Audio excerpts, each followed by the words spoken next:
Recording. Hi, this is Paul, and today's conversation is a little bit different. I think I've had you on the channel, Dan, and we've spoken about a number of things. Dan is a writer. He writes for a number of periodicals, and he's been contacted by Christian Courier, which is a periodical in Canada that is quite closely associated with the Christian Reformed Church. And they had some questions about the Quest for a Spiritual Life, spiritual home conference in Canada and Estuary. And so he contacted me and asked if we could talk, and thought maybe this might be a nice thing for a video. And I said, well, I got to bring the Donk in too, because if I would do this without John, I don't know if he'd ever forgive me. So Dan was very gracious. And John is also, John emigrated to Canada. So John has some of that Canadian cred that, I've just never lived in Canada. So here we go. So I'm going to turn this over to Dan, and Dan's going to ask the questions, and John and I are going to talk, and that's what we're doing.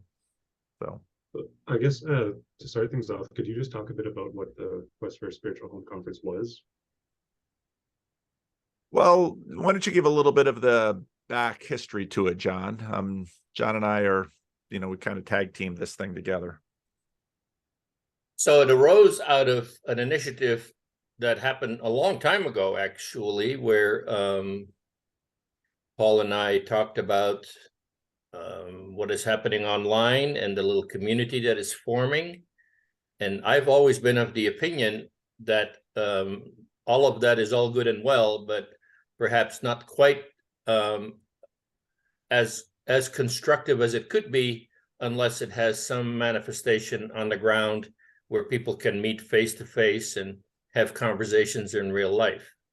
And so this whole Estuary thing started, and I started training leaders online to spread that around, and then the thing kind of took off on its own, and some groups in Germany, people that had formed groups in Germany, decided that they wanted to have a conference, or actually they called it a festival, and bring several different estuary groups together and sort of celebrate together what they were accomplishing and what was meaningful to them.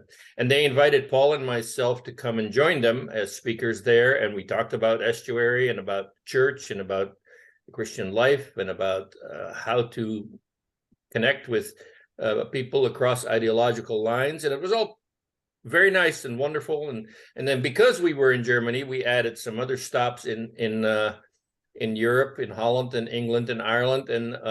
And so we started to get a little feel for what could happen if you move around a little bit and create events that draw an audience. And then from that, promote the idea of estuary groups in specific locations. Then Paul went to Thunder Bay, and that's somewhere in Canada, I think. And he had a lovely experience with John Vervaeke and Jonathan Pajot and himself, and a fourth person that was organized by Catherine Wilson at the Urban Abbey in Thunder Bay. And the way that experience turned out was Paul was very encouraged that seemed to be a good model for bringing local estuary groups together. And then that he kind of pictured it as an estuary hub event. And then he says, and then he says, and you're next. I said, what? I've never organized a conference in my life. It doesn't matter. Southern California, Cross Point Church is the perfect location for that. And so why don't you go ahead and do that? And I thought it was a worthy goal. And I found enough people around me to help make it happen, because I could have never done this by myself. And Cross Point Church was very cooperative and eager to host this event. And so we made it happen as basically as a duplicate, because for a while there we were toying with the idea of calling it Thunder Bay West as a name for the conference. That didn't happen in the end. But basically what I did was I called Catherine. I says, hey, how did you do this? And then she told me, and then I said, well, I'll do the same thing. And we invited the same speakers and used the same model for the schedule. And so, yeah, that We even had paintball for Jesus as one of the features. So this is grown out of, so Catherine and Eamon Wilson, they're both Christian psychologists in Northern Ontario, and they very much wanted to get involved. And so we were actually going to do this conference in Thunder Bay in September of 2020, but when the pandemic hit, it kept getting pushed back. And so we kept talking about what these events might look like. And yeah, then finally, when sort of the pandemic released its grip, we could start having these events. And a lot of the people, there's a real mixture of people who come to these events, some of my audience, some of John Vervaeke's audience, some of Jonathan Peugeot's audience. And there's a fair amount of overlap between these audiences as well, but also some differences. And then we'd usually bring in a fourth speaker. And in this case, we had Jonathan Donk, because his own personal story very much was matched the theme of the conference.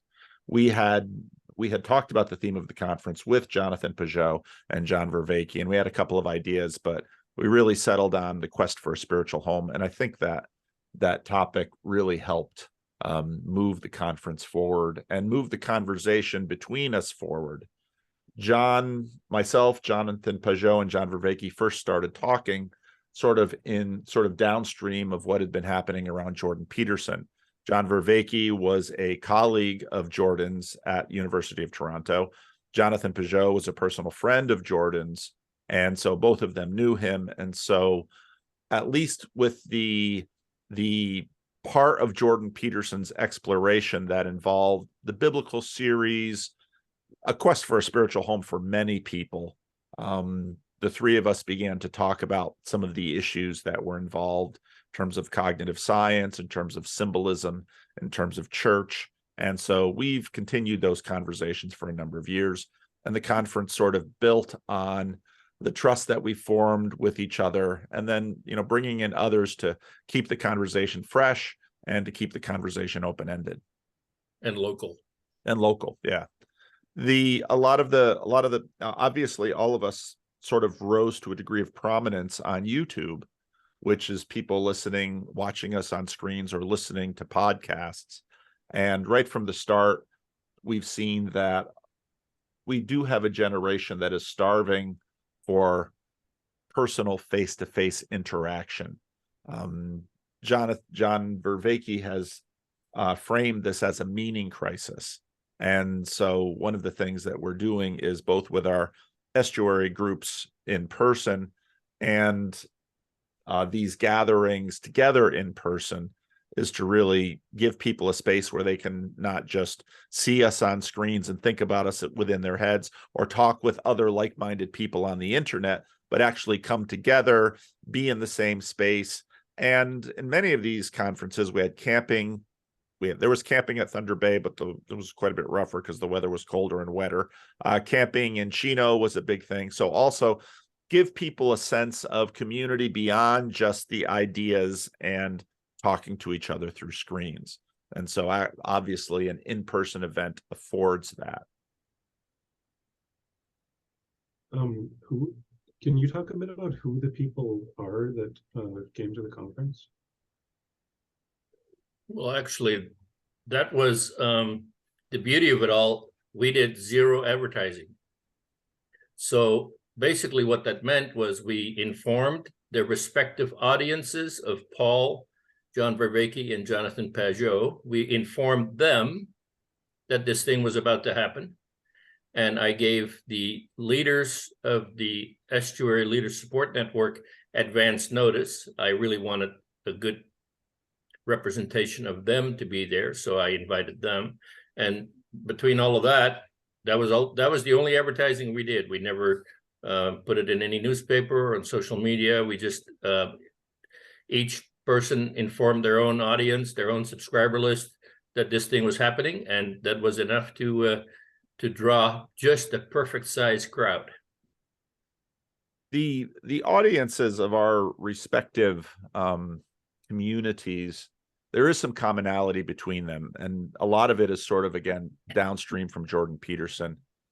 When I first started making my commentary videos on Jordan Peterson's biblical series, I had a lot of young men. Now, young, usually above college age. The sort of the normal demographic is kind of between 25 and 45 of this audience, and it's mostly male.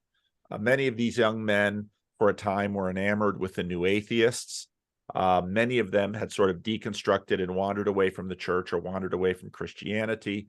Others had never had any involvement in Christianity, but in a lot of ways were suffering from, as John Vervaeke calls it, a meaning crisis, often sort of a nihilism-induced depression. And what happened, Jordan Peterson sort of energized their agency and said, you know, you have to go out, you have to do something, you have to take responsibility.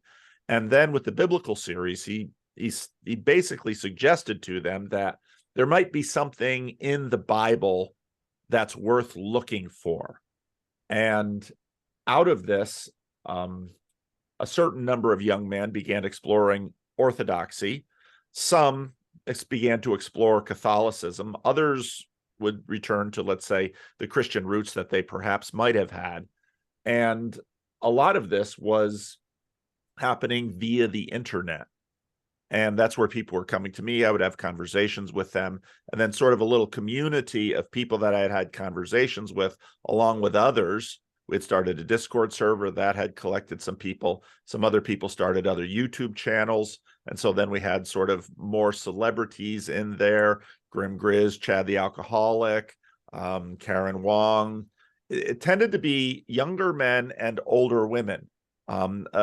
Another, I'd say the second demographic of this tended to be mothers who were often concerned with their sons, or older women that had noticed that young men have sort of lost their way, and this was troubling for them. And so these tended to be the people that would gather. And again, for the most part, that tends to be most of the people at the conference. There are always some other Christians who immediately see the evangelistic potential of this and are attracted to it. Other people who are very interested in spirituality and attracted by the openness of our conversations. The fact that, you know, at least myself, I'm a Reformed minister. Jonathan Peugeot is an Orthodox icon carver and someone who makes videos about symbolism. And John Vervaeke is a non-theist cognitive scientist who is exploring, you know, what happens now sort of after modernity, and taking all the new learning of cognitive science and trying to bring that into what he calls an ecology of practices in order to address the meaning crisis. So it's a very open group. And what makes it very unusual is that you would have both people who are highly committed to conservative Christianity, like Orthodoxy or Catholicism, or various Protestant groups, people who are very open to sort of new age stuff. They seem to be welcome in the group. And also people who are, you know, maybe have deconstructed from Christianity, but still curious about it. People who maybe don't have any religious inclinations, but tend to be attracted to these meaningful discussions and are impressed by the fact that, unlike a lot of the conversations out there in the broader public, there aren't these political landmines that you step on and sort of have these gotcha moments. So it's become also sort of an open forum where people can ask difficult questions and explore the kinds of things they're thinking about.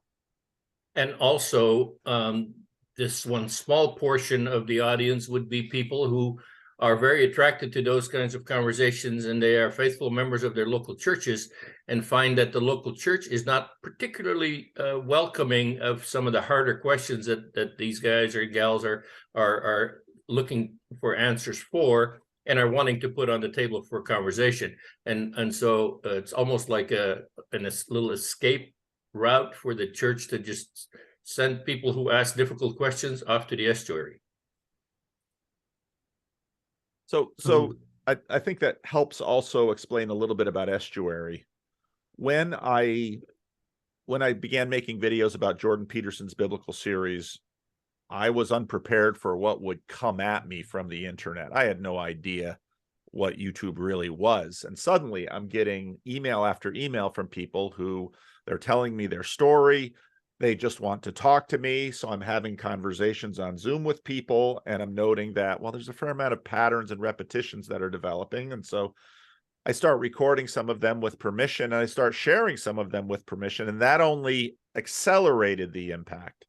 As a pastor of a small church, I had always wanted more and better conversations with people outside of my church, but found it quite difficult to have sort of a space that afforded that.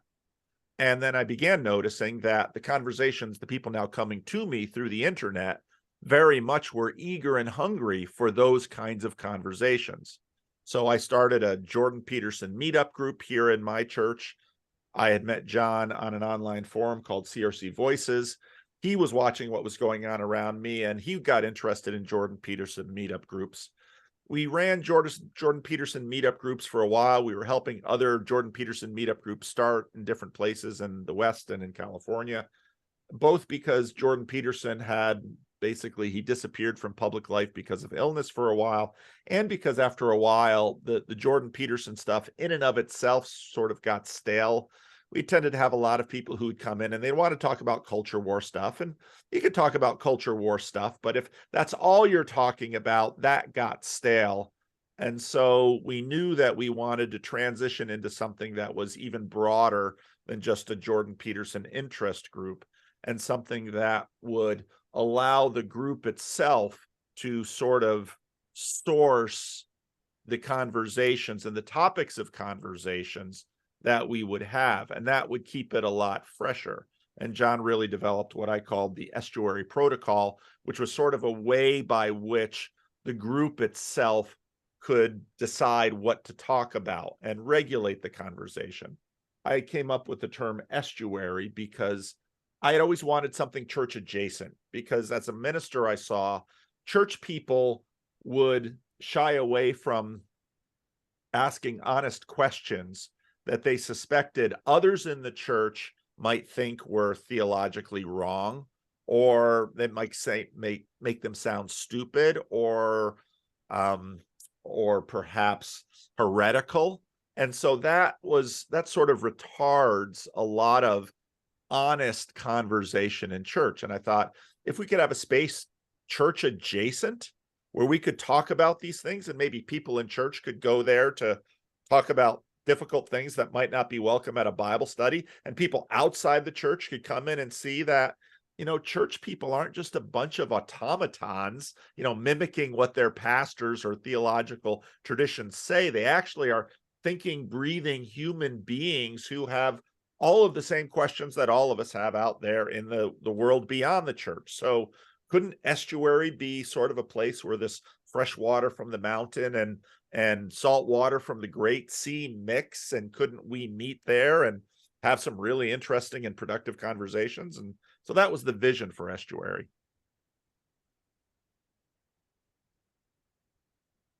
What did each of you think about when you were preparing your talks for the conference?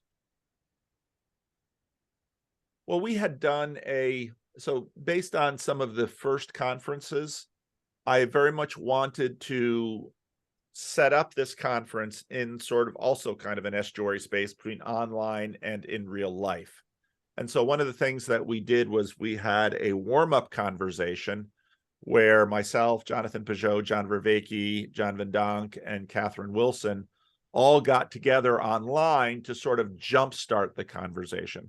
We had talked at Thunder Bay, and then that conference was about consciousness and conscience.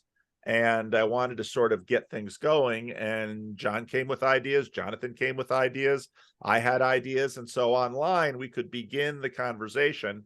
And so from that, seeing sort of what these other guys were working on, and then we determined sort of the order of speaking at the conference. And so, for my talk, I very much wanted something that would sort of set up the conference and introduce the topic, and then it sort of developed from there.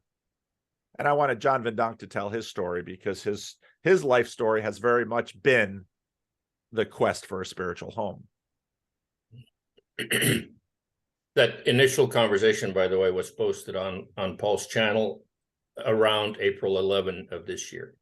Yeah, so you can find that. So I basically was told what to say, and I just said it. No, I'm somewhat cognizant of the fact that a person's journey can take some strange twists and turns. I am a trained CRC pastor. I was a pastor for almost 10 years and then ceased to be a pastor. I was a happily married person, father of 3 daughters until I was no more married. And so that was a major turning point in my life. I have some memories of my own childhood where a father was missing. So there was some trauma associated with that. And so all these different themes kind of coalesced into a story that I was able to kind of weave together. And my goal was to definitely disavow the notion that the quest for a spiritual journey is linear, so that it's a never-ending path to progress, that it can be fraught with all kinds of pitfalls and crises and different things that somehow only start to make sense in retrospect. I was the oldest guy there, so I have a little bit of retrospecting to do. And so I tried to paint that picture that looking back, certain things that didn't make sense at the time began to take on somewhat of a meaning. And that's not a very encouraging message to people that are just in the throes of it all right now and that want some answers right now. But I was being honest about that. I says, it's not going to all fall in place per your command. And no matter how intentional you are about all this, there are still some things that can happen that kind of throw a monkey wrench in the whole journey, and you need to kind of adapt yourself to that. But then I also was able to say, hey, there are resources available around from different sources and in different forms. And I particularly wanted to draw attention to the fact that we are in a building that is owned by a community of people who caught me on the downside when I was in kind of broken and in pieces. This group of people was able to come around me and love me and give me a sense of belonging, and so I was able to paint a picture of this particular church, which, even though I don't necessarily agree with everything that they teach or stand for, or maybe sometimes I'm a little bit of a gadfly or an oddball in this community, nevertheless, they were the people that provided an anchor for me on the journey since then. And so I wanted to paint that picture also. And I think that when everything was said and done, I managed to stay within my time limit. And so it was all good. I have a question just for you, John. You talked about your breakfast group that you had. Was that kind of the origin point of your thoughts around Estuary? Well, yeah, I sometimes say that I'm a one-trick pony. Yes, that actually is true. That arose out of the Promise Keepers movement, and so way back when Promise Keepers was the in thing that was going to save the church and society and the whole world, pretty much.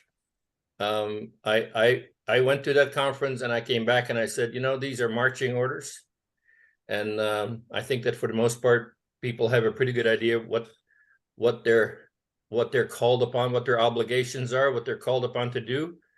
The real question is what happens when you fail, and what space is there for people who trying hard though they might fail and find themselves with a sense of failure themselves, with a lost reputation in the eyes of others.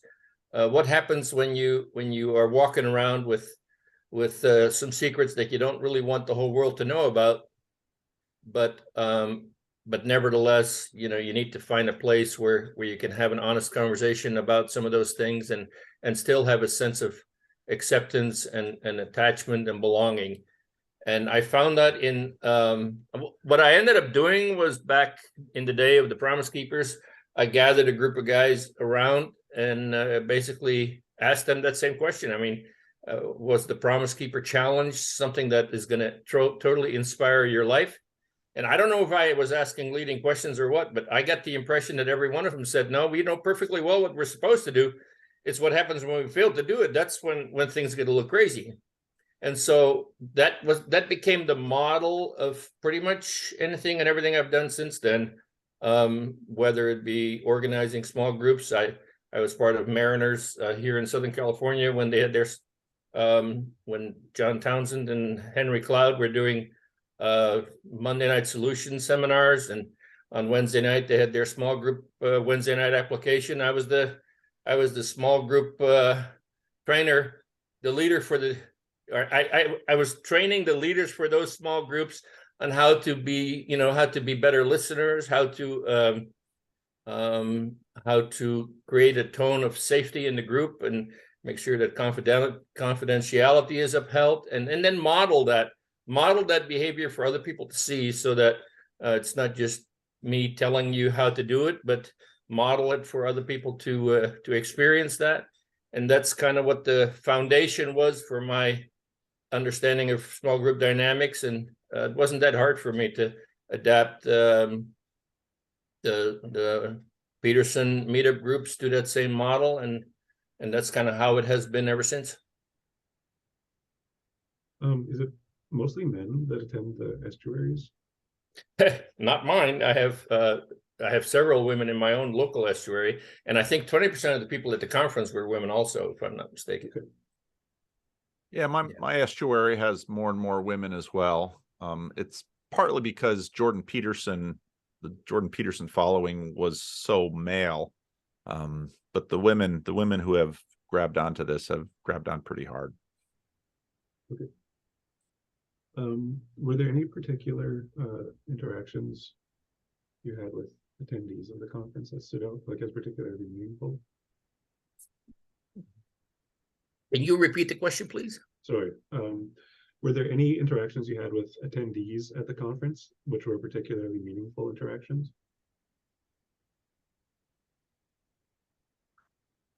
For me, a big part of it is getting to meet some of the people that I only see online, and getting a sense of them in a deeper way. There were two brothers and a brother-in-law who came. Ken Lowry and his brother-in-law Ken has a YouTube channel called Climbing Mount Sophia. And I gave these guys rides back and forth between the hotel and the church most of the time. And it was really powerful seeing brothers just working out family questions and family stuff together in this area. I came to this conference to create and strengthen friendships. Grim Grizz is someone who's been around the channel for a while. I was really looking forward to meeting Grizz. Chad the Alcoholic, he had been to another conference too, but to get to sort of deepen that. Father Eric, he's a Catholic priest from Fargo, North Dakota.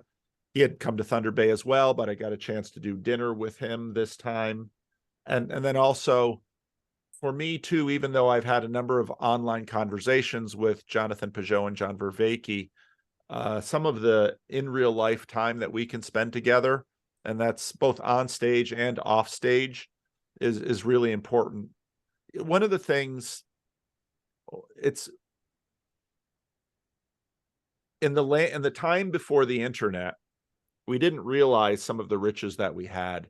So much of our capacity to have productive and meaningful communication and relationship is all dependent upon trust. And it being together in real life is essential for building a significant level of trust. There's a lot that's sort of intangible about that, and we never would have recognized it until we sort of had screens to recognize the lack of it in some ways. And so again, a lot of this is meeting in real life, and then also just a number of people that Most people don't leave comments. Most people don't write me emails. Most people don't talk to me on Twitter, but I always go to a conference and there'll be a whole group of people that they get a chance to meet me. I might meet them over lunch or something. You know, we have lunch in these common spaces, and I've been watching your stuff, and this is a little bit of my story, and this has been helpful for me. That then gives me a much more tangible sense of the mission, where most of the time I'm in my office by myself talking to this silly camera. So 3 things. One is just a tie-in with what Paul just said. When we were in England, we went to one estuary meeting where a particular person who was somewhat annoying and perhaps even a little bit mean and definitely a troublemaker in the comment section online showed up for a real event in Manchester. And he announced ahead of time that he was going to cause trouble and he was going to set us all straight. And it turned out that once the estuary protocol was implemented and everybody fell in line, he fit right in and he did a beautiful job. And it was the most satisfying experience to see how he just, I don't keep track of him now anymore. Paul, you probably know more about that than I do, but at that particular time, in person, in the presence of other people, I think it was a good experience for him, and it was certainly a good experience for all of us. The other thing that, to your question, the thing that was especially meaningful for me was that I always had a bit of a vision for implementing or using Estuary as a way to give the attendees of the conference an experience beyond just listening to lectures, but to have a platform or a space within which to process what they were hearing and to also experience the Estuary protocol as a meaningful tool to promote meaningful conversation. And so to that end, I had invited, I have about 100 people participating in ELSNet, have participated off and on. And I sent an invitation to all of them to join the conference, and 20 of them did. And so I think in the end only 18 showed up, but even from England, you know, people came from far away, and they are trained in running these estuary groups. And so I asked them to actually run estuary groups at the conference, even to the point that before anyone set a foot in the auditorium, they had already been herded into estuary groups of 10 people each in their own separate room. Crosspoint Church has a pretty large facility with room for all these things to be taking place in different spaces. And so then the feedback I got was that these estuary leaders did such a great job of helping these people, many of whom didn't know each other from Adam and had never met before, find a friendly face. They walked in as strangers and they walked out with 9 friends, and so they walked into the conference with 9 friends, and that was kind of a powerful thing. And then for these people to give the credit for that to the estuary leaders who knew how to navigate that whole scene, I was really proud of those guys, and that was a very meaningful thing for me. I already forgot what the third thing was. That's okay. You kind of talked about this with screens and stuff, but is there anything else either you would say about why estuary is needed at the present moment in time? Well, I think that now I'm talking long view. In the West, we have sort of had the impression that churches were spaces where you had to be very careful about what you said, because you were going to step on theological landmines. You would get in trouble. You might come under some kind of church discipline. If you're clergy, you might be under some kind of censure, and you have to be very careful about what you say in church. and the public space and the universities, they were the place for free thinking and exploration and openness. I think we have seen an inversion in our culture. Now, people can say what they want to say in church to a degree, depending on which church, so on and so forth. That really hasn't gone away. But church people understand these kinds of dynamics and cancel culture, and church people understand that and have sort of adjusted to it. Out there in the broader culture now, there's a tremendous amount of anxiety about the fact that there is a layer of political correctness that looks absolutely theological, and this has gripped the academy and the political realm. And there's so much polarization that, ironically, the church is a place that people can go to speak freely on a whole range of topics. And so I think this is, and also, so there's, when we were in London, they have like Speaker's Corner, a place that very famously you can go to and spout off whatever you want to spout off. It's sort of a free speech center.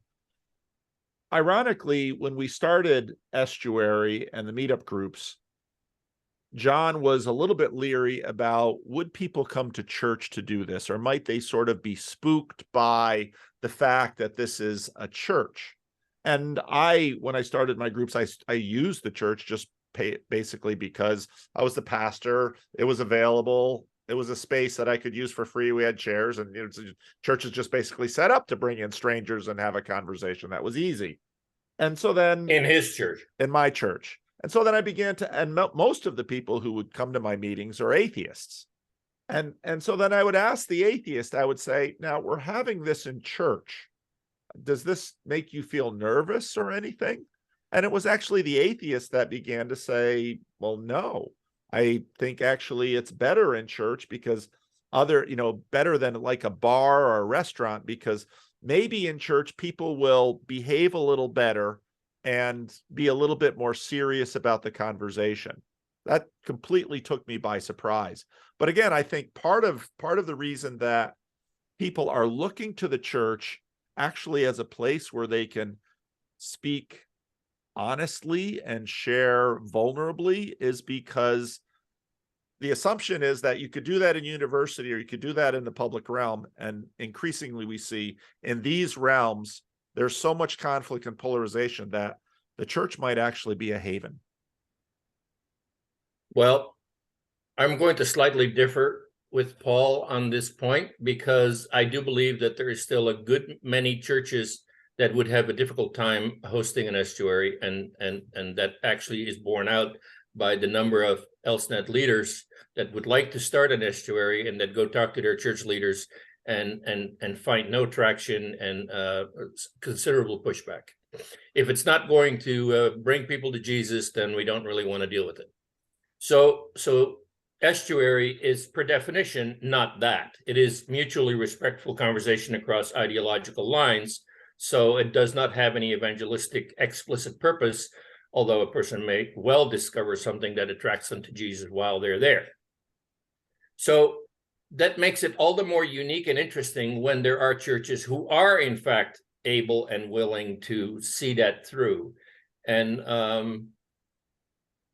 that's actually a little bit part of the story of Crosspoint and me at Crosspoint, because this has been a kind of a project of mine in different iterations and formats as long as I've been there, in the 30 years that I've been there, and only recently has the church said, yeah, we need to have that role. And then pretty much the way Paul says, there are so many other spaces where that's no longer possible. So maybe we can fill that void and do that. And so now at my church, the doors are open and people say, yeah, we want to sponsor these kind of conferences. We want you to have a space for your own estuary meeting. And they are welcoming people onto the premises. And I also thought of the third thing that I was going to say earlier, because we also served dinner at Crosspoint Church during the conference. we were able to serve dinner for 200 people. We all fit in one room. And I have been in that room full of people. And now I must admit that sometimes that was for funerals, and then it's usually a little bit quiet. Sometimes it was for church events, then it's not quite so quiet. I've been there for weddings and not terribly quiet, but the buzz in the room when we were meeting for dinner, the enthusiasm and the passion with which people wanted to engage with one another around the tables, it was just a delight. It was wonderful to be in their presence. So, but back to the question of the place of the church in this larger phenomenon, I think that Paul is right in that more and more churches will recognize this as a need in the world and perhaps be more accommodating. As it is right now, there are still plenty of churches that really are not really all that eager to welcome activity outside of their confessional boundaries. And in some ways you can say, well, that is in some ways they're to be commended for clarity of vision for the purpose for which they exist. On the other hand, and that's why I think there is a unique meaning to Paul's use of the word church adjacent. No, we're not doing this in the churches. We're doing this church adjacent. We're doing this. We may use the building. The church may sponsor this activity as something that they believe is a valuable thing, much like a church might sponsor a food bank or another ministry to the homeless or some other kind of outreach of different kinds that does not necessarily require confessional compliance. Estuary is kind of like that. It is a place where people can come to have a conversation about anything. And so I think that the less it happens in the academia and the political world, I think Paul is right, the more it will happen more it will need to happen elsewhere. And so if churches can step up to that plate and rise to that challenge, I think it'd be a great thing.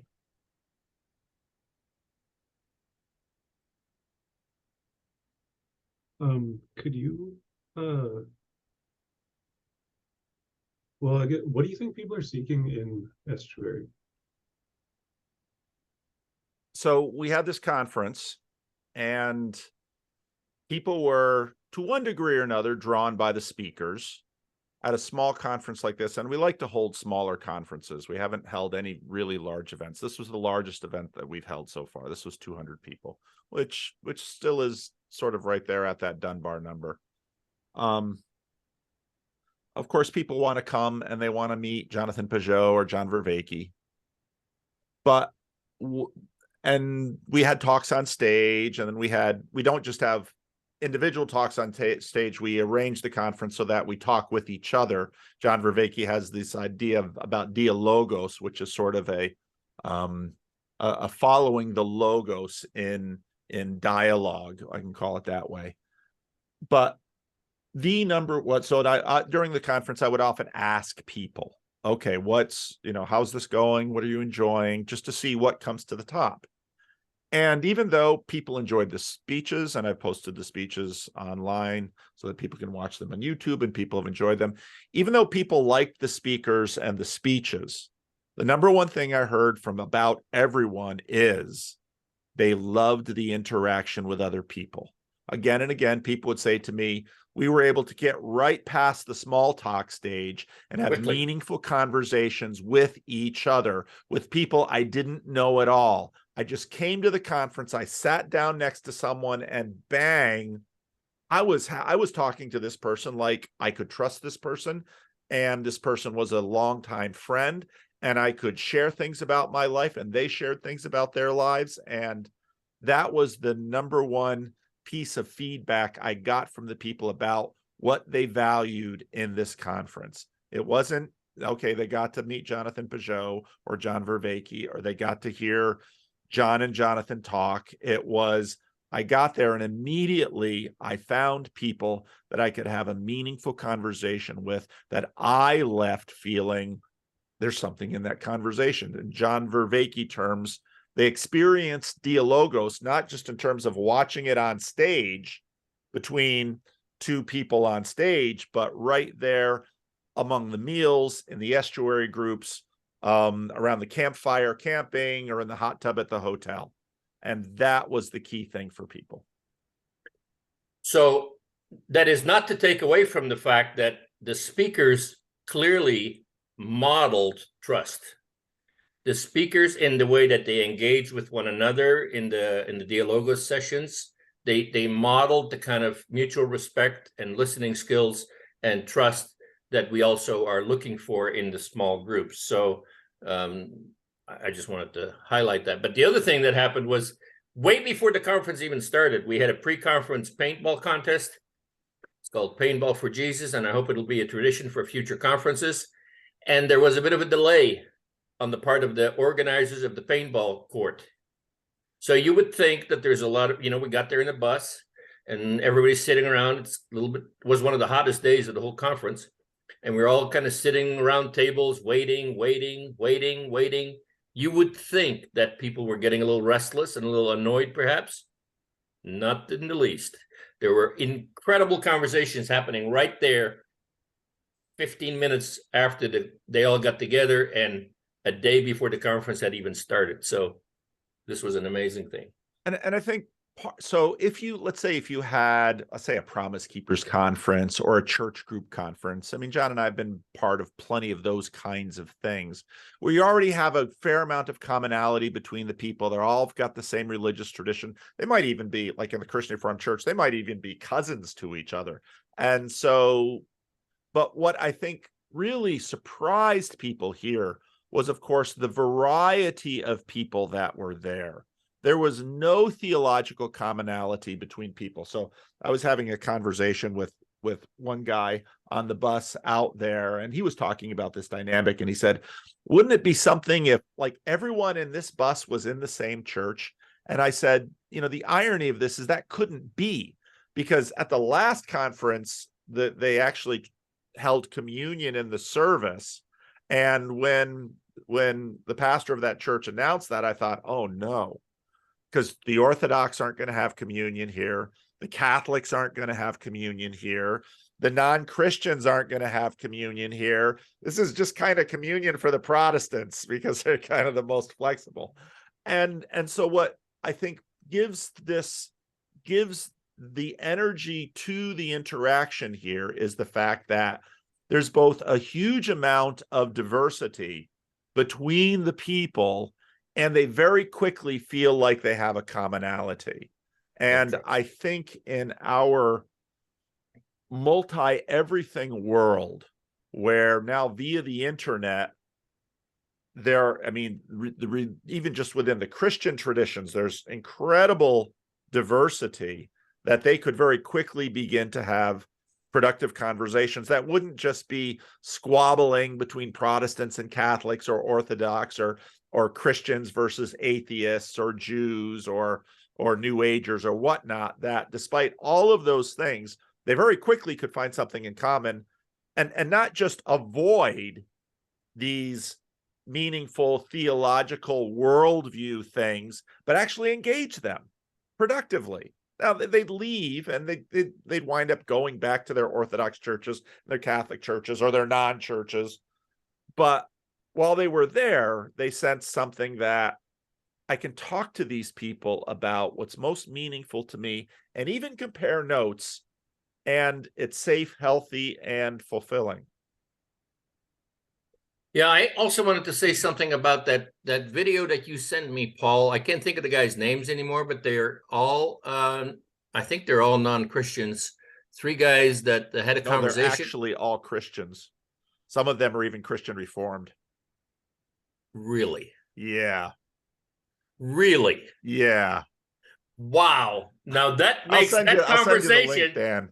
That makes that conversation even more incredible, because they were talking about what it was like for them to walk into that church. Yeah. Are we talking about the same 3 guys? The video I just sent you yesterday. Yeah. Yeah, 3 young guys. Yeah.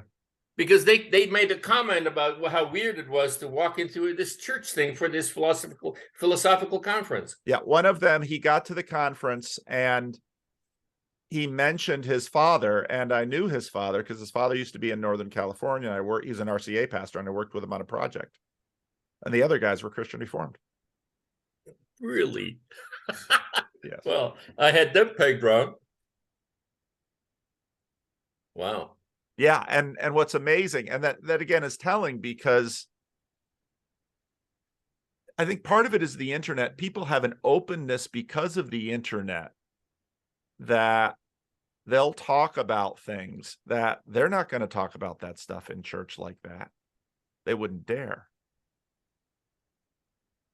It was fascinating. But yet it's in their heart. And if you have to segment your heart, I mean, as a pastor, I know you want people in church with their whole heart.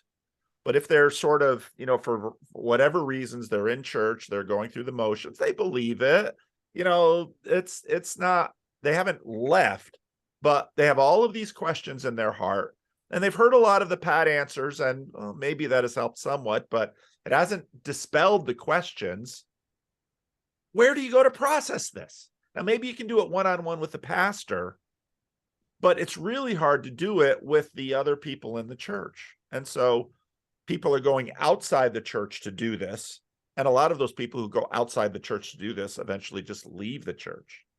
So what if we had a place church adjacent where you could actually talk about what you were really thinking or doubting or exploring, and actually have some people from the church who weren't going to be there to say, wrap your knuckles with a ruler, but to say, okay, well, let's think about that. Let's talk about that. And so to not make it so I have to leave the church in order to ask these questions. No, why don't you stay here and in this little space next to the church, and let's explore them together. And maybe you'll find that these older people in the church that you don't really know, they've had their own questions over the years, and they might continue to have questions and still be in the church and still be faithful, loyal members of the church who still uphold the beliefs of the church, but they've actually worked through some of these things. And if you're in relationship with them, you might find something worth keeping from them.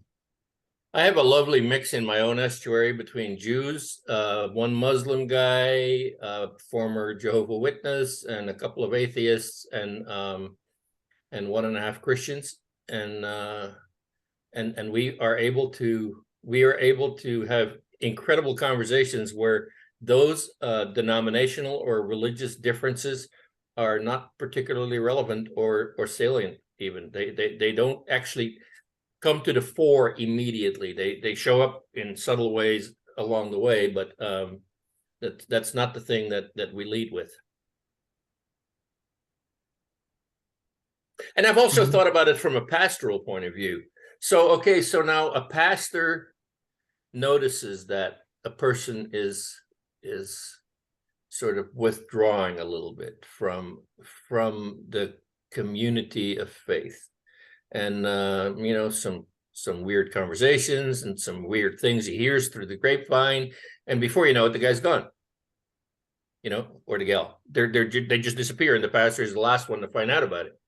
Whereas if this thing could exist adjacent to the church, it could be like a way to keep a person connected to the community while exploring the truth of the doctrines in a more or less neutral fashion, and do that in the same way where other people who are kind of new to the faith and are kind of exploring things from a completely outsider perspective, to do that in the same space, and to have that kind of interplay between newly inquiring people and almost nuns that are on their way out, and to have that space where they can intermix a little bit. I think that's kind of a cool thing. So if people want to set up an estuary where they live, what should they do? How could they get in contact with you, or what would you recommend? I send them to John, because John's a number of times, John's really bad at this, because he kept ElseNet. I'm waiting for John to tell the people what ElseNet is, John, because nobody knows what an ElseNet is. That's a word you made up. So tell them about ElseNet, John. I already used the whole line. I didn't say ElseNet here in this thing. You said ElseNet a number of times in this I also thing. said Estuary Leader Support Network. You just don't hear that stuff. You gotta take those earphones off. No, the Estuary Leader Support Network. And what we did was we created a website. Basically, it is designed. And right after this meeting, I have another meeting in which we're going to kind of refine the vision a little bit about what the Estuary Hub website is designed to do and what it is capable of doing. So what it is designed to do is people can sign up there. If they are aspiring leaders, they can sign up for that and receive the twice monthly reminder with link for the Zoom sessions that happen 6 times a month. I have different groups that meet at different times, and people participate in those conversations where we basically practice the Estuary protocol to make people thoroughly familiar with that, and they can do it with their eyes closed and in their sleep while leading a meeting, so that they can concentrate on other things that are more important. So, so that we do that, but we also talk about such logistical things as where to meet, you know, what refreshments to serve, whether to put the chairs in a circle or in a row, or, you know, whatever. The little mechanical things about how to set it up, and how do you talk to your pastor or the elders and ask them if you can use the space? How do you explain what it is and all of that? So that is for the leaders. But Estuary Hub is also designed to help people who are interested in participating in an estuary group to find out if there are groups and or leaders near where they live. So it's intended to be a geographical finding machine where you can discover whether there are other people near you who are interested in being part of a group. I had a really funny thing happen to me yesterday. I had a guy contact me from Adelaide. Actually, he contacted me from Minneapolis. He has a friend in Adelaide, Australia, and would I know of any other people that are interested in an estuary in Adelaide, Australia? I've never been to Adelaide, Australia. I noticed that it's eight hours away from Melbourne, Australia, where I happen to have one leader several leaders actually are from Melbourne. They run estuary groups in Melbourne. And so I wrote one of them. I says, hey, do you know anybody in Adelaide that might be interested in starting an estuary group with this guy? Oh, yeah, I'll get back to you tomorrow about that. Perfect. So it is a network where we try and encourage people to get things going on the ground. It's still in the throes of infancy. And so we, you know, I mean, if every time you go look for a group, the nearest group is 5 hours away, that's a little bit discouraging. You know, but that is kind of where we're at. I mean, we're spread out all over the world, and they're not in the kind of density that you would like to have, so that anybody can find a place, you know, within a half an hour of where they live. But that is, you know, maybe the vision down the road. I don't know if we can facilitate that by way of the website, but I'm going to continue to welcome aspiring leaders into my network, and hopefully train a few of them to run this network themselves, because I'm really, really old. And so I got to quit this stuff. Yeah, I think that's a good place to end. Thank you to both of you for spending time with me today. Well, thank you, Dan. Thanks for your interest, and appreciate it. Wait to, if you need any other things for the article, let us know. For sure. Yeah, put estuaryhub.com in the show notes. I will. Is it .com or .org? Com. Okay. Just want to make sure. Sounds good. I'll put it in the show notes. Okay, thank you again. All right, thank you.